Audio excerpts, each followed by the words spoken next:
welcome or welcome back to Oops, I Planted Again. My name is Courtney and today I'm going to be sharing my entire pothos collection with you.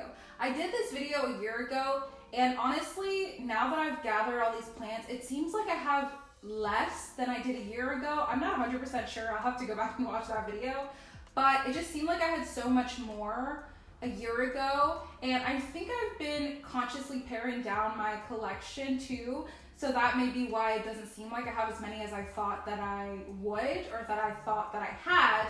So I do have 8 different kinds of pothos, and I thought it'd be fun to rank them 1 through 8, and once I rank them, I am not allowed to change my answer. So I'm kind of looking at them right now, but I'm trying not to decide in my mind yet. So let's get into the video.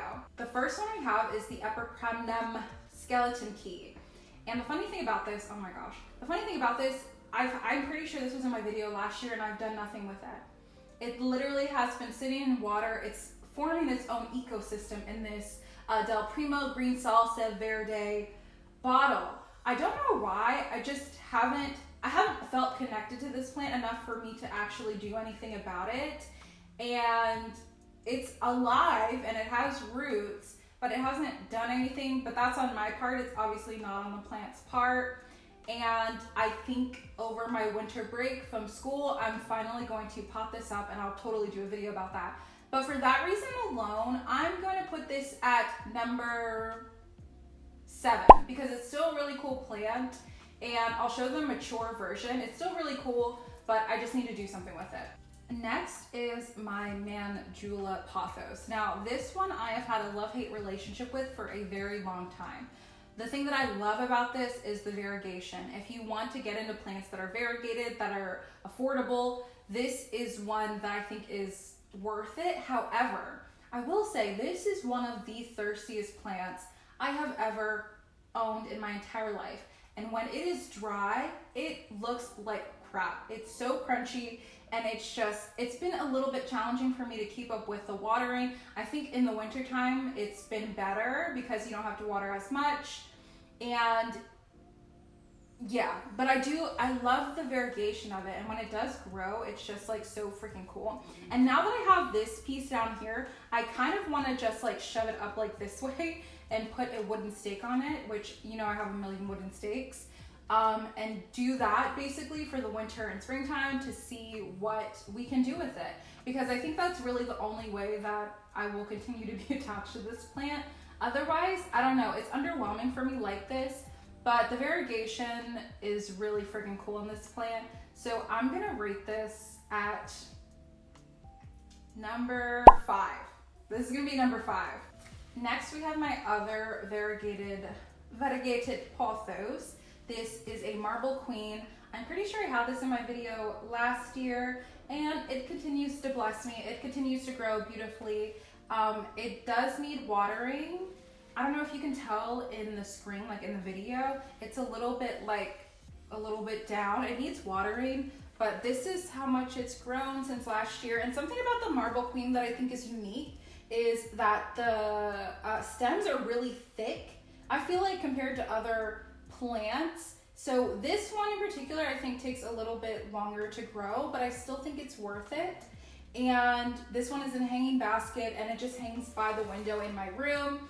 And I shower this plant because anything that I have that's hanging, I usually shower because it just makes it a lot easier to control pests and dust and to just water it overall. So I'll just throw it in the bathroom, in my guest bathroom, spray it down and kind of just leave it for 24 hours and it's super golden. So because this is one of my favorites, I'm gonna put this at number 2, the Global Green Pothos. I have bitched about this plant enough, okay? If you've seen my TikToks or if you've seen any of my videos, I did repot it, and I think that has helped a lot, especially because the pot that I have it in, it doesn't have a hole in the bottom, so I don't take it out to water it. I just fill it in from the top and keep it moving. I will say it has grown a lot better, but I think this would benefit a lot more from getting showered like my other house plants. And I think it was overhyped, to be honest with you. I think this plant was overhyped. And I don't think it was really worth like my energy to get. I think it's cool, but it's just not, it was just an overhyped plant. So for that reason, I am going to put this at number 8. I just think it was overhyped. I didn't need it. And you know, I have it and it's here. So yeah, I'm low-key embarrassed to show you this golden pothos because it's just so like, girl, I neglect this one so bad. I have another one. It's sitting over there on my shelf. I just didn't feel like picking it up because it's kind of like long and gangly and it needs to be watered. But you know, a golden pothos is a classic. But you know, I don't know. I think I could take care of it better and it would be more beautiful, like more full, if I actually consistently watered it. But I just still think it's a really great plant to have in your collection. And I feel like it's one that I'm always gonna have in mind. So for that alone, because it's something that I know I'm always gonna have, I'm gonna put this at number 6. This one, I already know I'm gonna rank this one number 1 because I just cannot get enough of this plant. This is my Cebu Blue. It's actually really, okay, let me stand up so you can kind of see how tall this is, or how long it is, I mean. Okay, so this isn't really a great representation, but I am 5'2", and okay, so the longest piece is touching the floor, and this is about to my chest height. You can't really tell in the screen, but man, I mean, this plant is just an absolute stunner. It's really easy to care for. That's always a theme in everything I talk about. Like, I will tell you when a plant is not easy to care for, but pothos generally are pretty easy to care for. And I have noticed a little issue that I've run into with this one is that I think the soil is starting to, oh my gosh, what is the word? The soil is starting to, oh my gosh, what is that freaking word? I cannot think of the word right now, but basically the soil is getting stale because I never have repotted this from the time that I think I bought this particular one last year. I've had so many Sibu Blues. I had, the first one I got was actually, I think it was three years ago, and I got it from like an actual person in Austin because it was something that I never had seen before. Nobody was even talking about them then. And I grew that one and I just kept buying them. I just kept buying them, and I love them. And I'll probably buy another one because I think they just are so unique looking. They really resemble the skeleton key, but when the skeleton key matures, it looks completely different.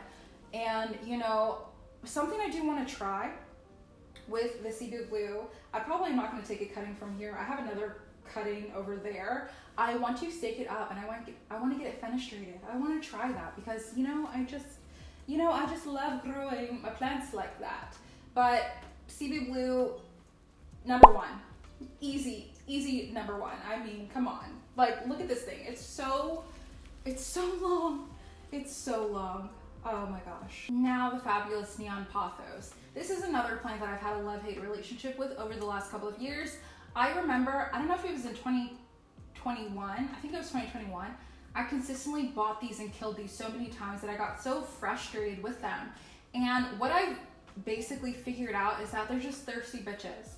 They're just thirsty. Out of all the other pothos, this and the mandula, they're just thirsty. So you have to keep on top of the watering. But this one in particular, I just bought in like the last like 6 or 7 months because my older one, I wanted to fill it up, make it more full and bushy. So I bought this to combine with that other one, and I still haven't done it.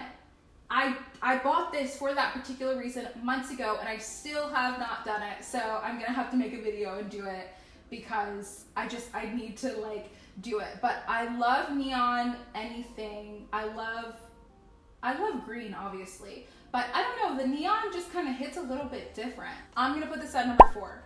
This is my Yesenia pothos, and it had to get its own special shout out.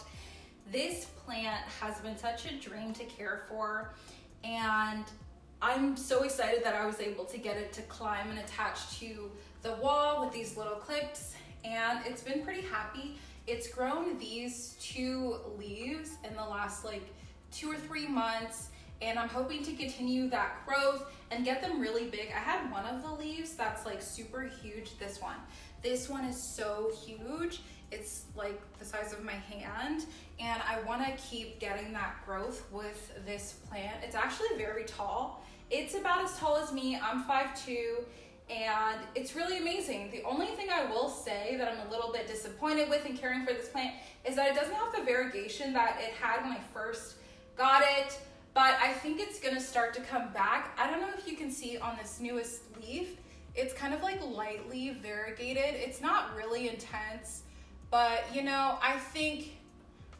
it'll come back. I think it will continue to prosper. This plant for me, I'm gonna put at number 3. I wanna thank you so much for watching today's video, and I really hope you enjoyed this collection video. I love talking plants and I love talking collections. Tell me what your favorite pothos is in the comments below. Again, thank you so much for watching today's video, and I'll see you in the next one.